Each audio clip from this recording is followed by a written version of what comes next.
This homeowner lost $100,000 because they chose to hire a cheaper contractor, and it's unfortunate. But I gotta tell you the whole story. I placed this bid 2 years ago, and I was swept under the rug as being too expensive. No, not you, Seamus. Ah, poo. And sure enough, this guy got it on, and he said the project was gonna take 6 to 7 months, and 2 years later, we're here today. Obviously, you see the caterpillar, you see the dirt, and you see all the pavers. It looks like a good job. You'd be like, what happened? See, why are you even here? Pavers look fine. The pavers do look fine, but there are a few details that are subpar, and it's unfortunate. I want to take you on a little spin to really show you a lesson and to explain why the cheapest contractor never wins. Why did someone else bid $75,000 higher? There has to be a reason. There has to be. And here is one of them. Come on. First glance, the pavers, they look fine. Nothing wrong with them. This is a little wonky. It's just a steep drop. Coming over here, first glance, there is no drainage system, which is unfortunate. And then if you look over here, this whole thing is supposed to be done with a very nice unit for fire pits. They're usually around $5,000. This thing was purchased for maybe 50 bucks. I don't know. And they probably charged $15,000 for this. The turf was done in a very funny fashion. There's going to be a concrete underlayment, and then they glued the turf on. On here, there's still soil. They just put a layer of sand over the soil. Not that good. Next, if you look above, look at this. They used tongue and groove wood, and they nailed it through the surface and the face of it, which is awful. Look on that side over there. You see that straight cut line? They ran out of pieces, so they just cut little tiny wedges and threw them on. Ugh. Ugh. That hurts. The steel work is very nice. The welder did a really good job. Electrician did an okay of a job. But what we're gonna have to do is come in and rip the entire ceiling out, all of it, and replace it with new materials. Clear cedar. Up above is not clear cedar. This is cedar with knots. Not ideal. If you look over here, this is the shelving for the stones here. This is made from shelving units that you buy at Walmart for wood. Look at this. I'm stepping on this and it's moving. These are very, very heavy, and you can't have that. That thing is leaking. This whole deal, we need to retrench it. So we ripped out all the artificial turf, and we're gonna install brand new, which is gonna cost a fortune. And some of the walls were messed up. But if you look at it from here, it looks fine. It's just, they didn't pay attention to detail, and it's gonna come back and bite them in the ass. So now we're gonna come in and save the day. That's Caesar right there. He's gonna save the day. Dun, dun, dun, dun. To the untrained eye, this project looks okay. If any normal person walks in here, they'll be like, oh yeah, look at the nice pavers, look at the nice concrete, pergola's okay. But once you start getting into the nitty gritty of inspecting and looking at how things were put together, there were so many shortcuts taken, and I understand why. The guy took this job, and from the design, it looks like, oh, it's just pavers, this, not a big deal. But once you start getting into the fine little details and nooks and crannies, so much money goes to labor, to making sure that nothing is half-assed. And there were so many things that the guys just took shortcuts on. Like, how in any human being's mind can you put bookshelves to hold coping for a hot tub? That hot tub costs 80 grand. You need some serious metal brackets, 1/4 inch thick, 1/2 inch thick, to be able to hold all that weight. For some reason, they went to Walmart and got bookshelves. There was literally a tag from Walmart, bookshelves for $6.99. Insane. And I'd be like, T, what did you have to do in order to secure this customer? Well, I really just walked it with them, and they were in distress. And I just broke down to them the things that we're going to do and how we're going to make it right, because they've been dealing with this contractor for 2 years, and it was just an ongoing cycle of going back and forth. So I came in here, and they wanted a idea of how much I would think it was going to cost. So I broke it down in each individual item. Like the roof of the pergola, I estimated about $20,000, because we have to rip out the entire wood, check out the underlayment, see what's going on there, and then replace it with all new material. Just to buy brand new cedar, boys and girls, just so you know, it's $10,000 just to buy it. So I estimated 25 grand, depending on how long it would take to install it. But luckily the underlayment was good, and artificial turf, that was also a high ticket item, because we have to remove the existing concrete base. They only used 1.5 inches of base rock. A lot of the material that was under there was just dirt, and that's why it was problematic. They also installed very, very cheap artificial turf, super cheap. Like this was garbage of the garbage. Home Depot has better stuff than this. So in order to protect my butt on this entire project, I told them that we have to do this time and materials. So I created a spreadsheet, and this spreadsheet has everything listed out, the days that we were there, how many guys were on the job site, what I was charging per day per man, and all the materials that we purchased. Materials were a direct cost. Any subcontractors like plumbers, electricians, that was a direct cost to the homeowner as well. And the only place I was really making money was the labor aspect. And this was very safe for me because we don't really know what was going on once we started digging everything up. And then for the gas line, I will tell you this, for the gas line, the inspector came out because this whole project was being inspected. And the inspector was like, well, you're going to have to rip out a lot of materials and for me to understand how deep the gas line is. He wanted us to daylight the gas line every 6 feet, which is crazy because the gas line goes from the side of the house all the way to the back left where you see that little fence where all the pool equipment is. That's going to be insane. Who has time to do that? So we had to work in with the homeowner and we're like, this is what's going to cost. This is going to take a lot of time. So they had to work out what they wanted to do, but everything was done half-ass. A lot of shortcuts were taken, and it ended up being a ton of work for us. Right now, we're taking off the ceiling. All the wood was garbage. If you guys know anything about tongue and groove ceiling, you know never to nail the tongue and groove ceiling through the face. It's always on the tongue or the groove. That's how it is. The groove goes inside the other area of the tongue, and then the tongue gets nailed in. Very simple. It's not rocket science. But this guy, all he did was buy the cheapest cedar, which was knots, which looks like shit, and just started nailing it through. And then later on, he was going to come in with a little putty and fix it. Super half-ass. Not ideal. Definitely not a $100,000 pergola material that you would put in there. This is something that you would maybe install in $20,000 pergola. Something quick. Bam, bam, bam, bam, bam. And out you go. Maybe in a barn. Probably be a good barn material. Every lesson is learned the hard way, unfortunately. But it doesn't have to be.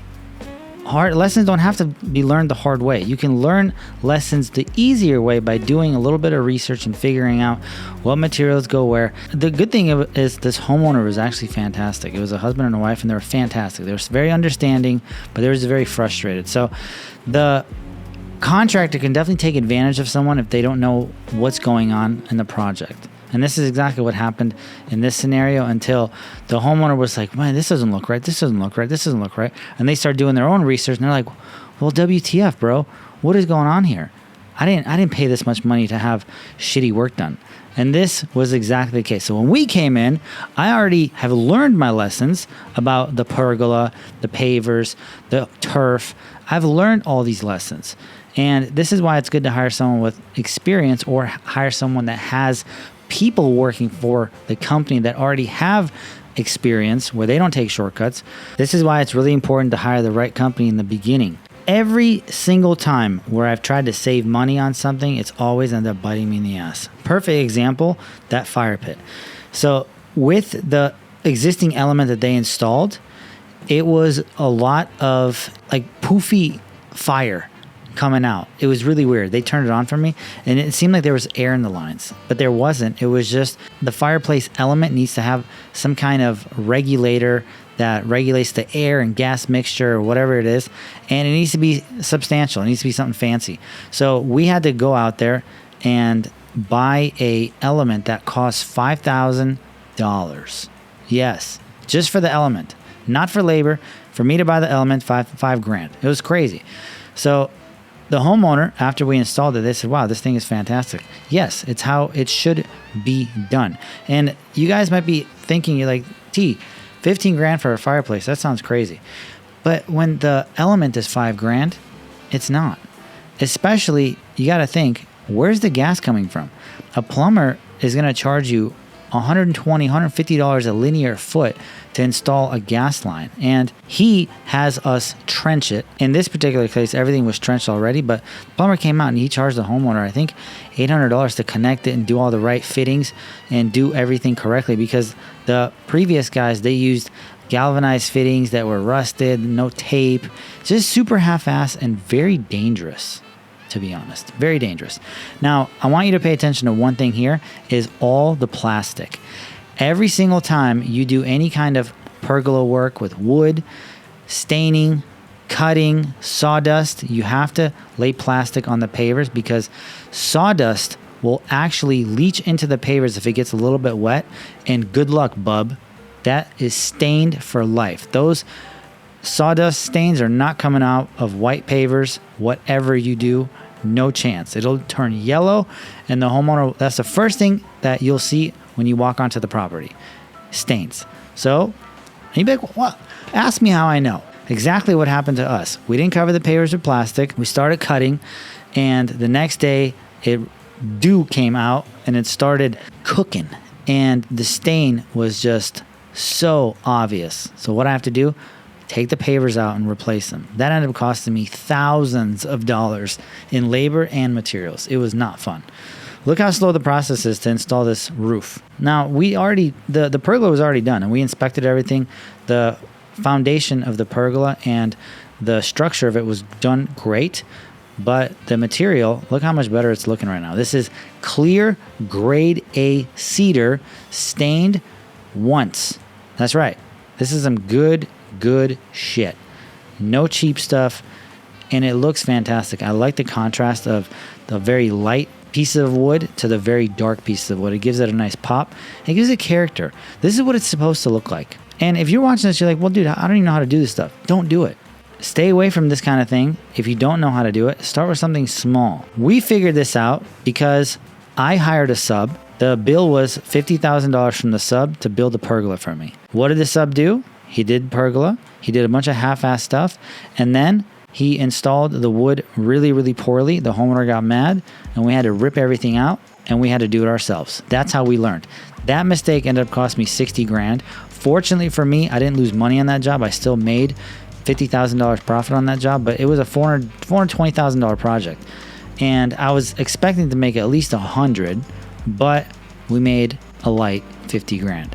Lesson learned, but now we know exactly how to do it, and we know the system, the process, and how every single step is needed to be taken. And I'll tell you a funny thing that's not really that funny. This particular contractor that did this kind of project, I've fixed already 5 of his existing jobs. 5 customers that hired him for a very expensive project, and they got left in the dust. And I had to come in and fix everything, and this is the 5th one. So we actually, since then, we already have done another one, which is crazy, really crazy. Another thing that I wanted to point out is that the electrician that came in here, he said that a lot of the wiring was done incorrectly, so he had to redo a bunch of stuff. The electrical bill just for this project was about 12 grand because the wires weren't run correctly. They were not in the conduit. Everything was done wrong. The heaters didn't have enough amperage. He had to upgrade the panel and all this stuff. So there was a lot of things that we had to fix, and majority of the problems were due to small little shortcuts that the normal person wouldn't be able to see. And obviously we leave the turf for the very end. So we would do the entire project, do all the staining, do all the sealing, do all the pavers. And then now it comes down to the final last straw. The homeowner at this point was very confident and very happy. And you always have to keep in communication with them. What I like to do is create a group chat, and we do a lot of communication throughout the group chat. Everyone in my company is in there. Obviously not all the guys, but everyone in project management, crew leader, office, myself, both of the homeowners, they're in the group chat. So anytime we communicate, everyone sees it, and it prevents me from having to do more work, because a lot of times what you guys are doing is the homeowner is directly communicating with you, and then you're communicating with your employees. And a lot of things can get lost in translation. The best is just to have everyone talk in one big chat, and everyone sees it, nothing gets lost in translation, and everything is very clear and concise. So the turf we're using right now is actually quite expensive. This stuff is called Coronado, and it is, guess how much? $5 a square foot to purchase. That's right. For me to purchase this material, it's $5 a square foot. I know it sounds crazy, but it is what it is. A lot of you guys are charging $8 to install turf, $10. The turf in San Jose costs $5 to purchase, and I charge typically $17 to $20 some a square foot. If we have like these little steppers where we have to cut a lot of the turf and nail it, it's going to cost a little bit more because of all the labor. Remember, in business, labor is the most expensive thing. A lot of you are losing money because you're not accounting for enough labor, and you're paying people on the down low. You're paying people $17, $14, $15 an hour, and you're expecting them to do nice work, and you get so flustered and confused. I can't find any good guys. My guys aren't really good. My company sucks, blah, blah, blah. You should be paying people a lot more than $14 an hour. How can you expect someone to live on $14 an hour when they have a family to feed? A lot of these guys that work for me, they have families to feed. They got money to make. They have things to do. Just like you. You're not the only one that wants money. People want money. So you have to be able to have a business that provides a lot of resources and value to your employees for them to stick around and for them to actually put in 110% of their abilities to level up the company, level up you, level up your brand, and then at one point, level them up too. Get a nice paycheck. My favorite part of the project, the end. That's right. The end is always my favorite part because we finish, we move on, we get out of there, customer's happy, they pay us the last check, adios, sayonara, peace out, enjoy your whole entire job, project, whatever it is. Oh, one thing I will say, I had the roof guy, because this pergola is flat, so I had the metal roof guy come out and inspect the metal roof that was installed on the pergola before, and he said, dude, this thing is not good. There's too many nails in here. There's too many screws. It needs to be one flat sheet. So I told the homeowner that, and I asked him how much it would be to replace it. 6 bands. And the homeowner went up on a ladder, and they're like, oh, what the heck is this? They had to do it, replace it, boom, another $6,000. So now I'm very confident in knowing that this entire project, after we finished it, after we did the applewood sauce, has been fantastic. The homeowner is extremely happy and super thrilled. To be able to learn stuff like this, all you have to do is come in, get in Goking. I'm going to show you exactly what I'm doing on a day-to-day basis where you can see the whole system, the process. A lot of you guys are struggling and you're having a hard time because you don't know the process of how to build a successful business. Once you know the process, once you know the roadmap, then you can actually copy, model, and mimic. As I like to call it, copy-paste. The more you know, the easier it is to copy-paste. And it's okay. Get in, learn, and you start to level up, and boom, like magic. And now we're finally done. I'm going to show you what a $450,000 fix looks like. Now, the entire project I bid for $350,000. I lost it to someone that was $270,000. So they saved 70 grand. And my final bill at the end to fix everything was $150,000. Now, this is no easy feat. No joke. This sucks. But I just want to walk you through to show you exactly what we did. In the front, we did a bunch of like plantings. We did all this DG. The deck was already there. We fixed some lights. The front yard was very minimal. The previous guys did okay on the front yard. They messed some things up, but the biggest mess up was definitely the backyard. The biggest mess up was all the gas work. The gas work was done incorrectly, and they used the wrong diameter pipe. They used a 1-inch line to power a pool, pizza oven, and grill, which is insanity. Come on over. Come on in the back. First impressions when you walk in. Beautiful. We installed the new element for the gas burner in here, which is very, very nice. It's a $5,000 element. We installed brand new turf. We ripped out the entire ceiling and put new wood in, new fixtures, new lights, speakers, repainted the poles, redid the electrical work, redid this. We installed these in there. Over here in the back, we installed brand new pavers to accommodate for this pizza oven that is really cool. The homeowner is very proud of this. I actually like this a lot. This is super sweet. These apple trees, they're fruit salad trees. They're actually planted on the right side when there's not a lot of sun, which is insanity. So we convinced the homeowner to take the apple trees from over there, put them here, and build this custom little trellis holder, which is super modern looking. And it's gonna be badass. You're gonna walk here in the summertime. There's gonna be fruit growing on pieces of metal.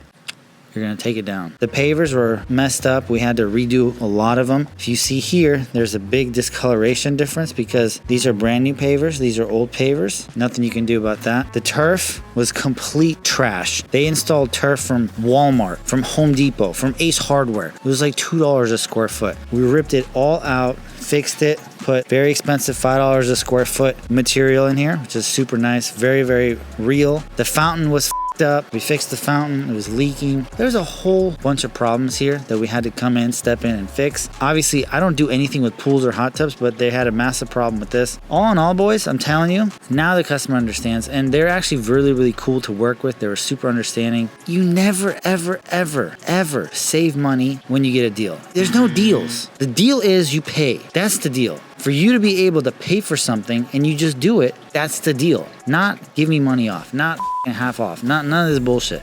Every time you get a smoking deal on something, especially with construction or a brand new car, you always pay for it down the road later on. This is why you must pay the price, pay the premium. That's what you're gonna get. You're gonna get longevity, you're gonna get committed contractor, you're gonna get someone that's gonna build you a project that's not gonna fall apart. And most importantly, when you do have a problem and you call, I'll be there. The other guy won't. The other guy went bankrupt. For all the haters, I'm still here. Where you at? This is the whole project we did. Looking pretty good, huh? I'm gonna take pictures for it tonight and take credit for this entire project. Why? Because I can.